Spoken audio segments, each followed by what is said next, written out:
You're listening to the Woman of Value podcast. You are about to hear the story of a woman who is following her dreams and passions and creating positive change in the world. We are suffering from an overbusy, overdoing, overgrowing, overgoing culture that we've all assimilated into, that does not value the feminine qualities and feminine power and feminine wisdom.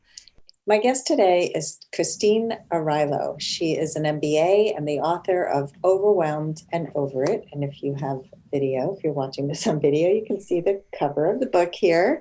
It's a fantastic book. And she's a transformational leadership advisor. She has written 3 bestsellers, and she's the host of the popular Feminine Power Time podcast. She is recognized worldwide for her work helping women to make shift happen in the lives they lead, the work they do, and the world they wish to create. Welcome to the show, Christine. Thank you, Sandy, for having me here. And hello, everyone. I'm so looking forward to our conversation today. I poured my coffee this morning into one of my favorite cups. It has all these hearts on it. So it's like I feel like it's always like growing a garden of love and heart. And I've had it for over, 12 years now. So I think we'll have a good, juicy, heart-nourishing conversation today. I think so too, and I love that mug. Too bad if you're not listening on video because you won't be able to see it, but go look at the video. It's worth it just for the mug. So Christine, what does woman of value mean to you? Well, it was interesting posing that question because it's almost like I don't know what a woman of value, like it's like almost like one of those questions like, well, how could a woman not be of value?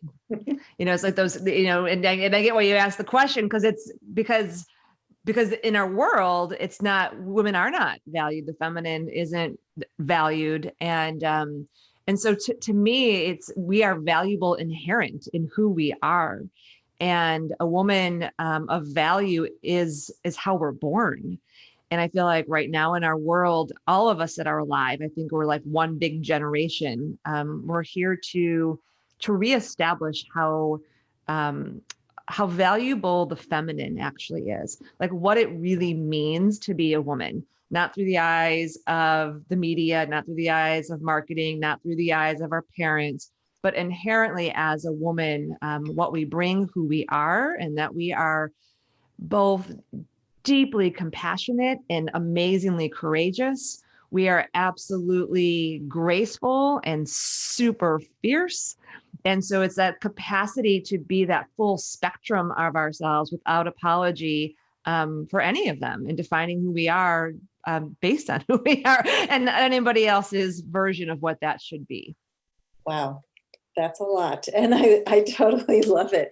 I think, the without apology really stands out for me because I think that most of us grow up apologizing for everything. I mean, the I'm sorry woman thing that goes on, it's just, they didn't even do anything and they're apologizing. And not to recognize your worth. I think that, that's just been my mission as well, because I grew up not really appreciating who I was and what I had to offer. And so many women, when you ask them, like, what's your superpower? What's your best quality? Who are you? And they'll say, I like my hair. I have rosy cheeks. It's like very hard for us to really define what makes us special, what makes us unique as people. And so like, how did you get there? How did you get to where you are today? I'm just curious. And I'm sure our audience wants to know as well. Yeah, I have kind of two defining moments, and I know we'll get to those as we in our conversation, but I feel like they'll resonate with a lot of everyone that's here. I grew up in Chicago in the middle of America, and I didn't know anything about anything other than what I knew was around me, because that's kind of how it was designed. And so the way I coped, some people, the way that we operate in the world is we are trying to get acknowledgement from out there in different ways. For some people, when I was doing my third book is about the inner mean girl, which is what that is, that inner self, that inner mean girl and the inner wisdom. The inner mean girl is that part of us that pushes us and pressures us to actually operate outside of who we really are as a way to basically stay safe and belong and fit in and, be protected and all of that. And our inner wisdom is obviously the one who knows how we can stay true to our own path. So I was born with a lot of self-esteem. Kind of was born with confidence. My personality is a confident personality. And it's interesting in our culture, we kind of herald that, like, oh, she's confident. She has a lot of self-esteem. So it's a lot easier to go through life that way. And everyone's like, well, of course she values herself, because I did. And yet I didn't truly love myself because I didn't even know what that was. And it's interesting. I have a lot of friends on the other side who you would look at them and be like, oh, well, they're less confident. They're insecure. And we judge people like that as less than the confident ones. And I can tell you from my own experience and working with lots of women around the world and having lots of friends on both sides of that spectrum, none is better and none is better than the other. Just easier to hide as a person who's like a high achieving, confident person. And so for me, I went through my life that way and I did all the things. I checked the boxes, not the good girl boxes, but the achiever boxes. And so I went to, I got out of the South Side of Chicago. I went to college. I got my MBA. I had good jobs. I got the big house and then I bought the bigger house and I was engaged to be married. I was like, these are all the things you do to be successful. And at the age of 30, I had what I call my universal 2x4, which knocked me out of the life I had so conveniently built to put me into the life I was actually destined to live. And my wake-up call came at the hands of my then fiance, who broke up with me on the way to our engagement party. Longer story for a different time. But the moral of the story is where that left me 2 weeks after I kind of recovered from the shock. Was sitting with myself and this question emerged, like, how did a smart woman who has a lot of friends, who seems well-adjusted, how did I end up here? Like actually engaged to a person who was not actually really very nice to me, very kind to me, and also settling in a lot of ways that were because I wanted to stay in the relationship. I was afraid to leave the relationship, but it wasn't his idea of what life was and my idea very different. I wanted to move to California and work in fashion and have an adventure. He wanted to move farther into the suburbs and like hunker down. And I remember I got really quiet and that voice, that inner wisdom voice spoke to me. And she said, Christine, you have a lot of self-esteem, but you don't love yourself. And I was like, that moment, when you're like, oh my God, that's true. And I'm like, I don't even know what that means. What the heck does that even mean? Love yourself. Love your what? And then it was so excited. I kept talking and it was like, and not only did you almost marry the wrong guy, but you almost created the wrong life. And I was like, oh, that's right. And that night I made 2 promises. 1, I'll figure out what loving yourself is and I'm going to do it. The cheaper in me. And 2, I promised to never settle for less than my heart and soul desire. And that became the foundational vow for self-love. There's 5. And that's the first one, is I promised to never settle for less than my heart and soul desire, which meant I had to be like, well, what does my heart and soul desire? I didn't even know. I didn't know what my heart was. I didn't been no training in that. I didn't know what my soul path was. And, here I am 20 years later with all of you. And thank God I send him little love grams, you all the time, little gratitude grams. Thank you so much for breaking up with me without having to get married, because so many of my friends ended up getting married and then having to deal with all of that and the children and all of that. So I send him little love grams all the time about that. Thank you. Thank you for breaking up with me. Well, yeah, that wake-up call, sometimes we need it. Like we need to, well, it depends on what we learn from it. But it sounds like you had all the doing and not the being. You were good at all the doing. And I was just talking to my son this morning about how little quiet time we have today with all of our technology and everything we're plugged into. How few of us really take time to be quiet with ourselves. And I was remembering how active I was in my 20s. I was always on my bike, taking long rides to nowhere. And we didn't have iPods and we didn't have things to plug into our heads. Like today, if I go for a walk by myself, I'm listening to a podcast, I'm doing something learning, growing, doing. It's hard for me to be quiet with myself. And those moments, like in the shower, where there is no distraction, are when the good stuff comes through.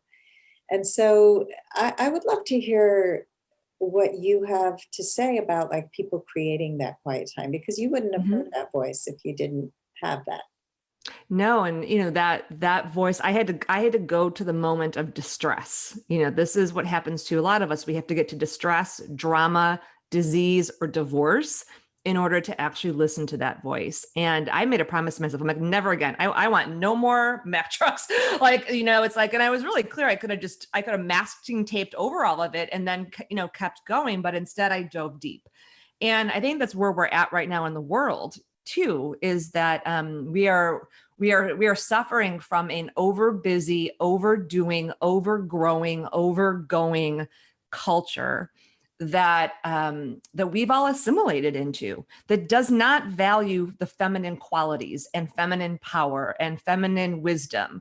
And I think I'll tell a little story a little bit later about the second time that voice talked to me when I realized I didn't have the feminine. But I would say is that, if you think about feminine and masculine power, they're actually very connected to yin and yang. So it's not a new theory, right? So yin and yang, Taoist technology, wisdom teaching, thousands and thousands of years old. You all know the yin and yang, and it has a little symbol, the black and the white, and there's a little, that thing. In psychology, there's the anima and the animus. And the way I teach it is really about understanding our feminine power and our masculine power and valuing both of those. As I was researching overwhelm and trying to really get into why is it we keep burning ourselves out, self-sacrificing, exhausted all the time? There are some systemic reasons out there that cause us to not value the feminine within us. And so from an elemental perspective, the feminine is water, and the masculine is fire. We have both, which I was kind of saying, fierce grace is how I always if I was say, what is a woman who's embodying her power and her worth feel like? Fierce grace. And that fierceness is the fire, that's the masculine, and the grace is the water, the feminine, and they come together and they create the empowered woman. And I think that what I see is that we're scared of slowing down. I mean, this has been I have two primary spiritual teachers. Neither of them know each other. They're both women in their 70s and 80s, been working with me for decades. And they both would tell me the same lesson. Christine, slow down. Christine, slow down. It took me over a decade to actually, I'm like, yeah. And I'm like, but I am slow. They'd be like, yeah, nope, no, yeah, no. Like, really? And I'm just like, oh. And so it's so interesting because when I first started this process of being, and being able to be still and slowing down, my nerve, I remember laying on the couch you all one day, and my husband is way better than this. He's so much more and was way better. And he's like, just go sit on the couch and do nothing. I'm like, okay. So I sit on the couch and I'm like, what am I supposed to do? He's like, nothing. You're just supposed to be still. I'm like, well, can I read? He's like, no. He's like, can I watch TV? He's like, no, just be.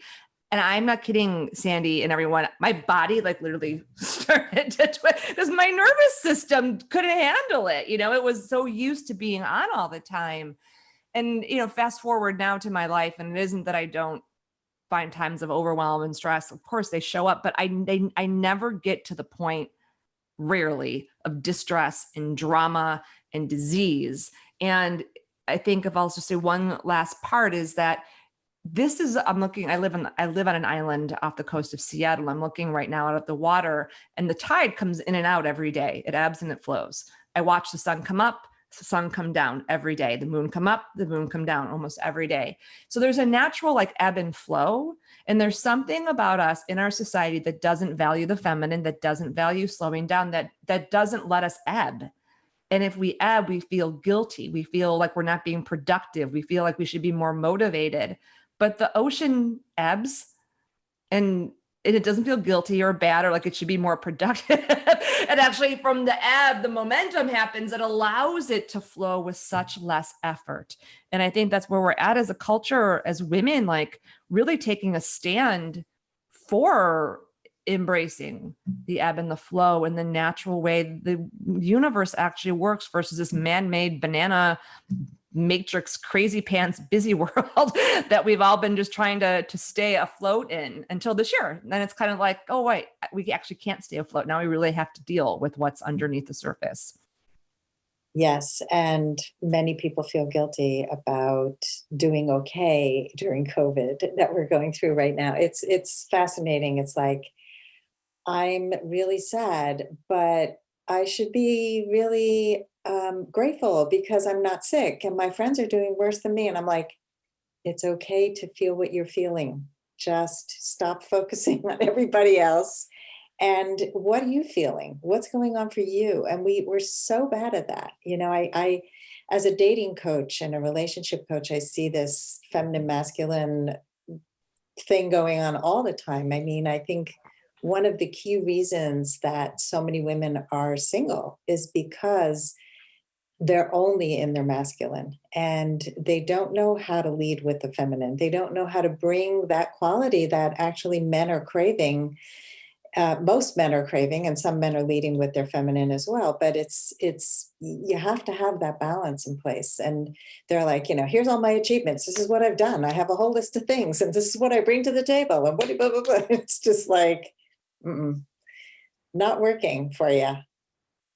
No, we have been really imprinted. I think that word's a really important word. It's different than beliefs. We hear a lot about like beliefs, like you have to change your beliefs, change your thoughts, and then you'll be better, which there's a point to that, but we're talking about imprinting here. Mm-hmm. And so imprinting is mental, it's emotional, it's cellular, like it's deeply in us.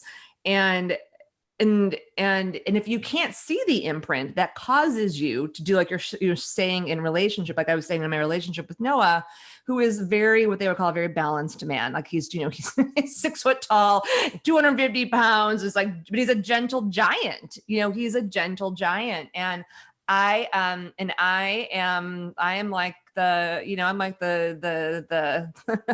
woman on the that's how I go into the world. And so, I will pull more towards the masculine. He will pull more towards the feminine. And it's a reason why we make a good partnership, because I've taught him more about being in his fiery passion and his I don't use the word ambition, but more like his like living in alignment with his soul path and like, going for it.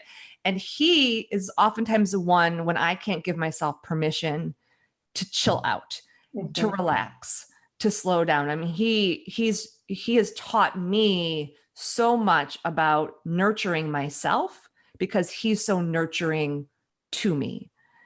And so this is like, I can tell over 10 years of like really looking at my own imprints and like, what is it that keeps me driving so much? What keeps me from it? They're never feeling like there's enough, that no matter how much I do, there's not enough. Or even in my partnership with Noah, given that you focus so much on relationships, Sandy, one of my big come to Jesus, for lack of a term, but come to like aha moment around value was it was gosh, back in 2009, and Noah, it was 2008, right as the big crash happened in 2008.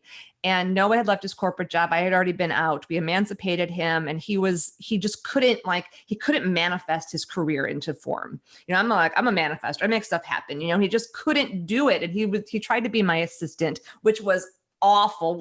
A husband or a wife should never be the assistant to their partner. And I was just so mad at him. I was just so mad. And we have a very loving relationship. We're best friends. But like for 3 weeks, we did not like each other. We did not like each other much at all. And we were in our polls. I was on my side judging him of like, what's wrong with you that you can't manifest in the world and make these things happen? And he was on the other side feeling beat up by me, which of course I was, honestly, I was, because I didn't know this yet about value. So I'll tie this around to value. And, the thing about Noah is he is very loving and he's very kind. He meets me with kindness always. I do not always do that. That is not the way my personality is set up. I'm also a Scorpio, so I got a little tail in there. And I remember sitting on the couch, and this was early in my journey into the feminine and understanding it and living it and embodying it. And he's on one side of the living room and I'm on the other. And I had this epiphany where I'm like, oh my God, I value my ability to achieve, create money, make an impact, be successful in the terms of how we look at success, more than I value Noah's ability to nurture and be loving and like that nurturing. And I'm like, wow, what does that say about my value system? And the value system that we're imprinted into. And it isn't to be nurturing. It's like I needed both, to be nurturing, to be a nurturing, loving being, and to be someone who can achieve and initiate and bring things into action. So it was like a big aha for me. And I was like, wow, why do we as a culture value that more? And how have I internalized that within myself? Wow, that's a great story. So that was like a big aha moment for you where you realized we need both. Like, so it's this message that kept coming to you. We need both. We need both. And you had been so focused on the achievement side. And but that's beautiful that your husband brings that quality, but that you were able to see it. I think so many of us have conflict in relationships because we can't appreciate the qualities that our partner brings.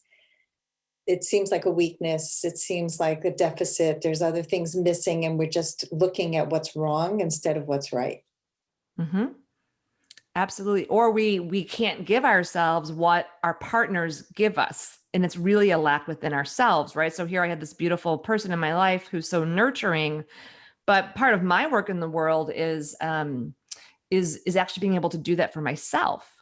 So like, for example, every year on Self-Love Day, which is February 13th, one of the things I have people do is we take a promise, you take a self-love promise that you keep for the whole year. And 2 years ago, my promise was I promised to design a life I love, because I found myself that I had, kind of yet again created a reality in my business and my life in which I don't really suffer from physical burnout anymore. So there's 9 different kinds of burnout. Physical is the last place that shows up for people, but I do still get trapped in passion burnout. And passion burnout is where you're giving to what you love so much and you're actually not getting what you need to nurture yourself. And so I made this promise. I promised to design a life that I love. And I was like, what does that even mean? But it was like this part of this aha of like, wow, like I don't know that I have set my life up for me to feel nurtured unless I'm receiving it from Noah, or unless I've hit passion burnout and now I'm pissed, and I'm like, oh, I deserve this. Like I need to be nurtured now. And I'm like, this is no way. Like I can't, I have to cultivate that inside of myself. So when we talk about women of value and understanding value, we have to value that, and then get really honest with ourselves about how we don't value it, and then bring the value, both the masculine and the feminine together. And that's, I think that's the journey that many of us are on right now. And we do it in relationship. We also do it through our careers. And, for some of us, it takes getting sick physically for that to actually happen. And so what I'd like to do is get us to the point where we don't have to have distress and disease and divorce and drama. But if we can be conscious about these things within us, then we can actually work with them. Yes, so true. I have seen people get sick and promise that that's the message that they needed, and then they go right back. I was working with a woman many years ago. She ended up with emergency gallbladder surgery. She was very overweight in a terrible marriage, just everything, her job, just everything was stress. And she was an overdoer, an overgiver, stuff you talk about in your book. And she was like, yes, the universe is telling me, slow down. I need to really be more conscious of my life. And then boom, right back, because it is hard to really sustain change. So what are some of the things that you work with people on to be able to sustain that change once they get back to real life again? It's so interesting because oftentimes, like you're saying, we have these big wake up calls for us to pay attention, which is, by the way, what's happening in the universe right now. It's like the universe is like, you humans wake up. Like we're like big, like let's not get any more of these. Like let's come back to what I like to call simple but significant. And it really is, I'm a big believer in expanding our perspective and opening up our awareness and elevating our wisdom. But I'm also a big believer in let's make it practical. And how do we actually do this like in our daily lives? And so one of the things that is really true, I believe, is that we need to be connected to our deeper wisdom, to our deeper, what is called our intuition, right? And that is, and when you think about, it's also, when I teach feminine and masculine power, I teach this, actually I'll show it to you that are all listening, kind of see it.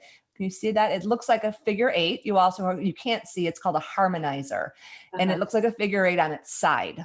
It's like an infinity sign. Yeah. The feminine power goes on the left, and the masculine power goes on the right. And what you want to do is when those two harmonize with each other, you gain access to an elevated level of perspective and an elevated level of understanding. So on the left, in this particular one power spectrum, there are intuition, the feminine is on the left, and on the right is our intellect. And together, when those work together, you can access wisdom. Now, most of us are not taught how our intuition works. I mean, I just did a talk for 20 high school girls that were very highly educated and very well-to-do financially. And when I asked how many of them had learned about how their intuition works, I got half a hand out of 20 girls, young women.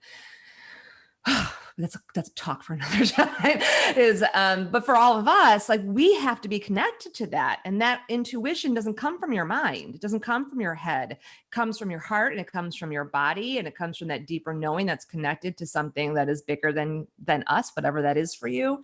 And so you want to cultivate that daily. You want to be connected to yourself physically, emotionally, spiritually, and energetically every day. You want to be tuned in to kind of the bigger picture and your own intuition every day. It's always there, that presence, but you actually have to invite it in. So most of us, we go through our lives thinking we have to do it all. We have to put it all on our shoulders. It's all up to me. Freaking exhausting. And we don't open up our hearts to being connected to something bigger, whether it's the earth or it's the cosmos or it's each other. And that's part of why we're all starving, like for this connection right now. And so what I'd say to everybody is, what is your daily morning practice? And what is your daily evening practice? These are called bookends. How do you start the first hour of your day? And how do you end the last hour of your day? And are you connecting, I call it the 4 points of connection, to your divine downline, whatever that is for you, right? So that you're in the beam, as I like to say. You're connecting to the earth in your physical body. You're connecting to yourself, your own emotional self-love and what you need. And you're also connecting to others, that in a meaningful way that makes you feel loved and held and supported. Those 4 things, I don't start my day. I don't talk to the outside world. I don't go on the computer until I've created those levels of connection. Because if you do, you're like a windsock with no pole. You're just going to be reacting to everything around you and picking up all the anxiety out there that then basically stirs up your own anxiety and upset. And it seems so simple. And then people are like, well, what? I don't have an hour to just sit on a cushion. I'm like, no one said sit on a cushion for an hour. I said, be mindful about how you create the ritual of your morning and then the last hour of your day, because the last hour of your day, what you put into your emotional, energetic, mental field goes to bed with you.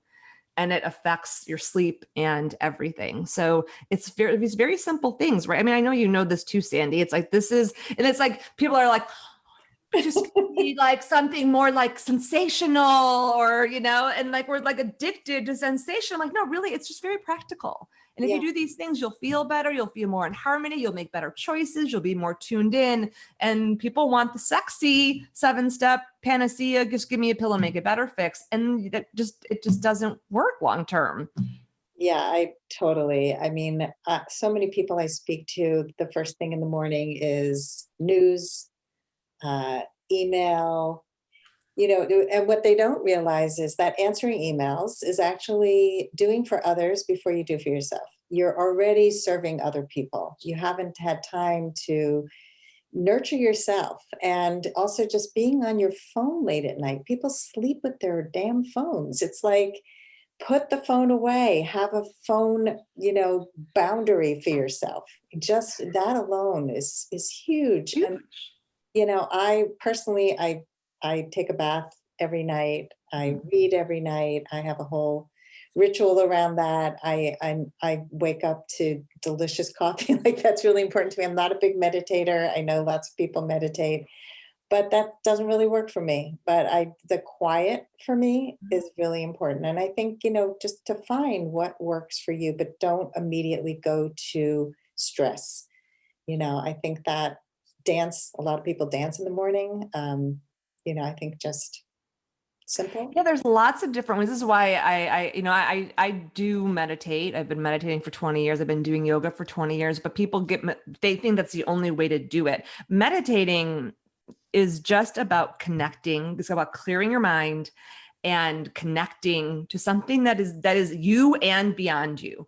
And so I've studied the yogic science as part of my tradition. And in yogic science, they say that all the stuff that we do, the walking, the yoga, the whatever, it's just to touch it's called the shunya in yoga, which is just that point of stillness within the self. And if you can just touch that in Christian mystic science, they call it the click. You just feel that click. And so all different traditions, wisdom traditions talk about it. And you just want to feel that click. It's a connection point. And it's like that instance, how this shows up for you, Sandy, but for me, it's like, if I feel connected to, and partly why I love living here, to the earth, and I can feel that connection to spirit, what that is for me. And I feel connected to love from another human, or my border collie who loves to give me lots of kisses in the morning. We have Love Store in the morning, and it's just a big old love fest. And then myself, every morning I check in with my life force. It's one of I've been doing it since 2012. I say, what is my life force today? Get a reading on a scale of 0 to 100. And then I ask, what do I need to receive today? And that question of what I need to receive today then basically informs my whole day. So like today, it was, Christine, you need to receive a slower pace. And it's been a big year for all of us. I've also, finished a book and unveiled a book, and lots of things we don't need to talk about, but just say it's been an intense, I don't use the word busy, it's been an intense output year. And so I'm in my downshift to be able to say, I'm not going to keep operating at that level of intensity. I need to downshift. And so today, which happens to be a Tuesday, was like, I need a slow start day. And that's one of the ways I sometimes start my day, a slow start day. And then I just need to go through my day slower. And notice I'm just slowing down. I do. and then I have to trust it. And I think that's one of the reasons why we don't put these things into practice, because we're afraid what will happen if we slow down. Mm-hmm. Definitely. And it's that achievement thing, because I published a book this year as well. And it's like, I finished and I barely celebrated it. I was in such a mode of get it done, get it done, get it done. And my son was the one who said to me, Mom, this is an amazing moment. Let's just celebrate. He's great at centering me also, like just that. Good men. It's good to have good men. It is. It's good to have good men in your life. It is. And we do that. We've been bred to be really strong achievers and really selfless caregivers, and we don't really know how to receive. We kind of suck at it. I'm getting better every day. In fact, my self-love promise this year was, I promise to savor the process, and I promise to savor what I create. I promise to savor what I create. And it's so right. It's so interesting. It's like to go on to the next thing. Like we're so programmed to go on to the next thing. And you know how long it takes to birth a book? Like you're living it, right? And then you start writing it. And we do that. Everyone listening, we all do that. Mm-hmm. But there's going to be no like space fairy who's going to come down from, the tree, like Glenda the Good, which say, oh, here you can have some space. Here, savor your life. Here we're going to this is the piece about valuing women and being empowered. We are the ones to say, the way that we're working and living, this is banana pants. It's all human made. It's all made up. The stock market is made up. The way we educate our children is made up. Every system on the planet, other than the ones that are made by Mother Nature, all made up by humans, which means we can change them. But part of the reason they haven't changed is because we, even in ourselves as women, this is the hard thing to swallow and like really embrace. We don't value the things we actually say we want.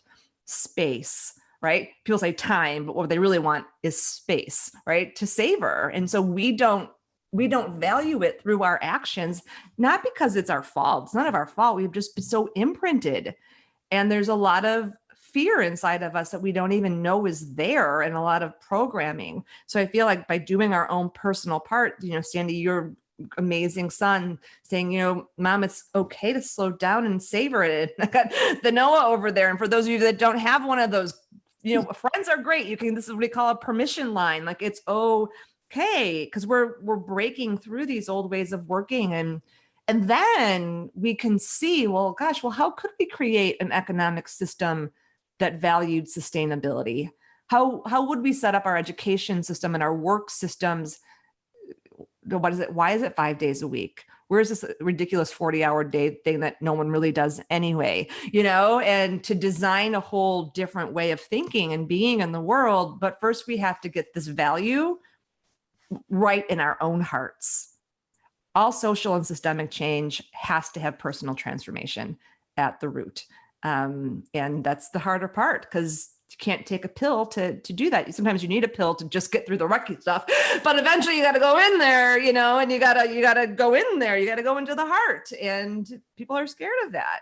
Yeah, so true. I so much that you said I want to speak about, but we don't have 10 hours. But I want to focus on the receiving part, because that is so key, and something that really helped me is just thinking about a woman's anatomy, that we're built to receive. Like, if you think about who we are as women, we're built to receive, but we struggle with receiving, and even receiving and asking. And I remember the day that somebody said, when you don't receive what somebody gives you, you're actually taking away a gift that somebody's trying to give you.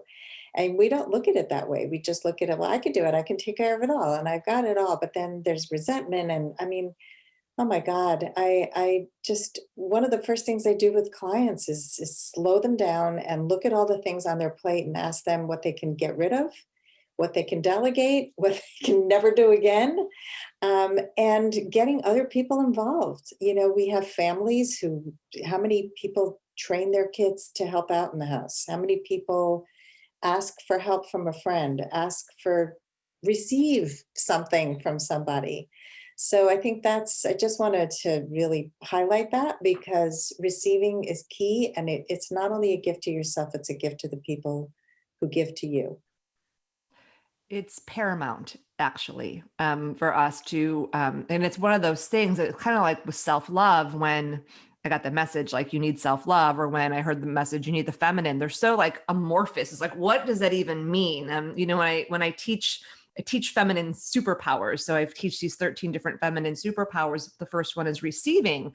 And I remember when I started teaching, I'm like, how do I teach receiving? Because again, it's like this whole, like, it's so big and amorphous. And when I was working on Overwhelmed and Over It last summer, I sat down and I said, okay, what would I feel like if I really was strong at receiving? If I felt received in the world, because it's that way too. If I felt received in the world and I felt like I was receiving what I needed, what would I feel like? And from that came these 15 I am receiving mantras. And I'd love just to share like 5 of them with everybody to see, maybe you can pick one that feels good for you, that you might want to work with. So one is, I am nurtured. I am met. I am supported. I am nourished. I am valued. I am seen. I am guided. I am just doing my part. And there's more, but those are like a good couple. And just one of my practices is I choose one I am every year. And I focus on that I am, and to really incorporate it into my life. And this year mine was, I am met, because I really wanted to feel met as I put the book into the world, as I step forward in the world. But I had to cultivate that first in myself. And so one way I did that is every morning, this is a little but simple practice. You start you start imprinting the I am into your brain and your body first thing in the morning. So when you first wake up in the morning, before you do anything else, you register, oh, I'm awake. And then you say that I am to yourself. So for me, it would be like, I am met, or right now I'm also working with, I am nurtured. And you say that to yourself just to like feel it, to even just consider it. And it starts to program your brain for that first thing versus the phone. Because part of the reason people reach for the phone is they don't have rituals to do instead. So we need those other rituals to do instead. And then in the moments when you feel scared or wobbly, you go back to that mantra, I am. And it starts to soothe your heart. It starts to calm you down. And then you can ask, okay, if I was this, what would my choice be? Right? What would my choice be? So as I'm working with, I am met and putting overwhelmed and over into the world, I could certainly focus on the ways in which that's not true, right? And that this hasn't happened or this hasn't happened or whatever. But if I choose to look through the lens of I am met, I mean, just being here with you, Sandy, is a way. Like I am met by other. It's part of my fear that I can have is I'm going to put this into the world and no one's going to understand it because it's been kind of always seem to be ahead of what everyone else is talking about, except for beloveds that are on that same wavelength, and then I don't feel received because they want the pill, they want the 7 steps to lose 20 pounds. They don't actually want to go deeper into the heart, and I'm like. But it's been so lovely. I've been cultivating this all year. All the podcasts I've been on have been saying, wow, this is the best, such great timing, such great timing. And I've felt met and I'm just like soaking it up, and savoring it. But I also had to meet myself this year. I had to really be with me. And both then kind of happened together. And this again seems so subtle, maybe a little esoteric, but it's very practical. And then it works because we're looking for that thing out there that we have to feel first inside of here, which I'm sure you work with all the time in relation. I mean, it's paramount to creating strong relationships. It's so paramount. And you keep using the word feel. And we don't know how to feel. We don't stop and feel. And I think that felt sense has to come from your own meeting yourself first. And when you can feel it, you can recognize it in others and you can recognize it when it happens on the outside. So I think just want to point that out because when we're busy with the busy, with the doing and the busy and the achievement and the numbing ourselves and all the other stuff we do, we're not feeling anymore. And a lot of the work I do has to do with communication, feelings, needs, what's going on for us. How do we know? First, we have to be present with ourselves. Because if we don't even know, what am I feeling? Just pissed off is not enough. Like we really need to know how to get under that. And then we can articulate and we can be more compassionate, just like you were with Noah. You could recognize what he was offering you and his incredible kindness and his gifts in the world. We can't do that if we're constantly running on empty and we have a big hole that we never fill. Yes. underline. And what you're talking about, Sandy, and everyone, what we're talking about is we're getting to the roots.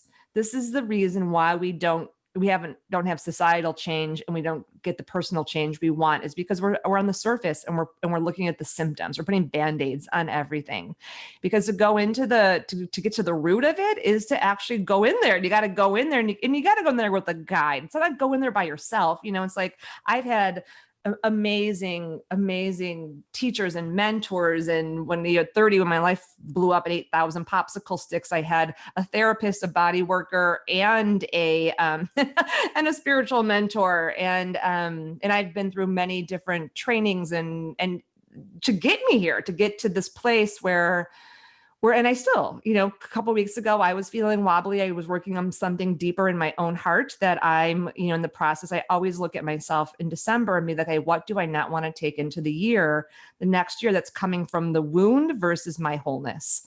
And so I got the thing with my male partner, good. Noah and I are like, good. My struggle comes in my female relationships. And so it's the area that I know.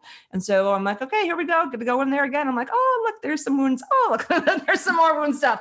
And then I went and I sat with my teacher, and she held space for me and created space for me. And then I know enough, because I've been doing this for so long, how to go through my own processes. But I didn't start there.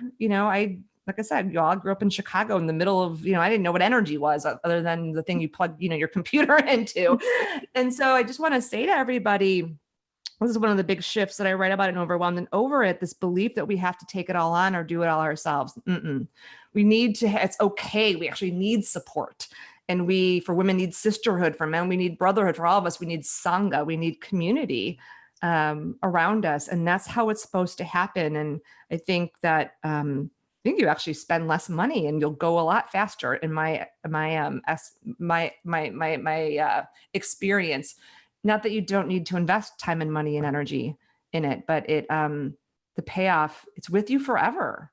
You really do. It's like, I'm so much more of who I am, and I know who I am. And I always say self-love, self-acceptance is the deepest part of self-love. I'm not 100%, still have a little comparison queen who shows up sometimes. But I'm aware of how she operates, and I'm aware when that's operating me, so that I can get into my heart and actually ask questions like, what's going on in there?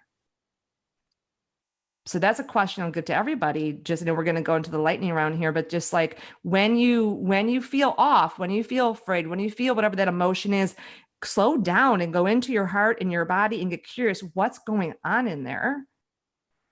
And then what do I need? What do I need? What am I feeling? What's going on in there? And then what do I need? And that will open up the portal to the next step. Yeah, I love that. It's back to the intuition, back to your inner wisdom. I was on the call with a client this morning she has to prepare something for her son's becoming an Eagle Scout. And all the other moms were making these elaborate presentations that they were going to put out on tables. She goes, I don't want to do that. I don't want to make like a trifold and I said, well, what do you want to do? She goes, I'm going to take a box of his stuff and I'm going to put it on the table on a tablecloth. I said, that's fantastic. Like, what would it look like if you stopped comparing yourself to what you should be and who are you? And we, growing up with that compare and despair and all the other crap, it's just like enough already. All right, lightning round. We're going there. First question. I used to think I wasn't blank enough. Doing enough. Wow, all that doing and you weren't doing enough. Wow, you never could do enough. What was the number one thing holding you back from becoming a woman of value? Being willing to go deeper into my heart beyond all the walls of protection that I had built up for many years. Yeah, all those walls. And that's great. What is the best advice you can give to a woman who wants to become more empowered? Know your heart, because that is your power center. Know your heart, know how it works, know your wounds, know the wholeness, know both, know how it operates. And from there, anything is possible. But I don't even know how to be an empowered woman if you're not in your heart and also in your body. Yeah, it's the combination of both. What advice would you give to your younger self? Stay awake. Stay awake. I woke up around, I was awake at 18 and I went back to sleep and I woke up again at 26 and then I got scared and because of that wound, I had a wound I didn't know was in there. And I just, it was fine. I got good stories out of it. I got a good first book out of it. I could send love grams to my ex-person, but the truth is I knew he wasn't the guy for me 6 months into dating. I just kept going for 14 years and 6 months after that fact. So I think stay awake. Yeah, stay awake is good, and not just from sleeping. It's the other kind of awake. What is something that people often get wrong about you? I think in the past, people have believed that I didn't need support. That I kind of had it all together. This is by design. This is how my personality is, she's got it. She's just got it. And I do have it in some ways.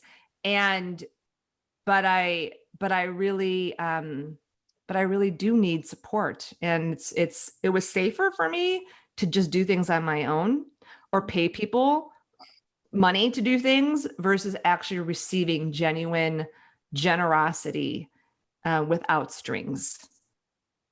Yeah. And finally, Christine, how would you like to be remembered? For someone who deeply cared, as someone who deeply cared. Beautiful. Well, I can see that you deeply care. You've already got that going on. And I think that, the message of you can't do it all alone, that you're not supposed to do it all alone. We all need guides and we all have them on some level, but I think a lot of us think it's a weakness to ask for help, and it's not. It's actually a strength. And this conversation is so inspirational, and I know that so many people will listen and be inspired, and I hope they don't just listen, but they actually take action and make some changes. So thank you. And please tell our audience how they can find you, buy your books, all the good stuff. Yeah, I'd love to stay connected with everybody. One of the best ways to stay connected is to check out my podcast, Feminine Power Time, which is a podcast I do, and that's a good way to stay connected to me. I do that weekly, so that's good. And then go to Overwhelmed and Over It. That's the book's website, and that has it has all kinds of good stuff. Tells you where to get it and all of that. And that's also on it'll connect you to my website too. So it's on my Christine Arylo, ARYLO.com site. But Overwhelmed and Over It is easier to remember. And then Feminine Power Time. So it'd be great to stay connected with all of you. Well, thank you. Thank you so much for doing this beautiful work in the world and helping us all be more balanced human beings. I really appreciate you. Thank you, Sandy. And thank you, everyone, for having me here. Many blessings. If you would like to step more fully into your value, grab a free copy of The Ultimate Guide to Becoming a Woman of Value on my website, thewomanofvalue.com. Just click the link at the top of the homepage. And if you haven't already done so, be sure to click the subscribe button in your listening app. And if there's something in this episode that inspired you, please share it with others, because the more we share these inspirational stories, the more women of value we will have in this world. I'll see you next time.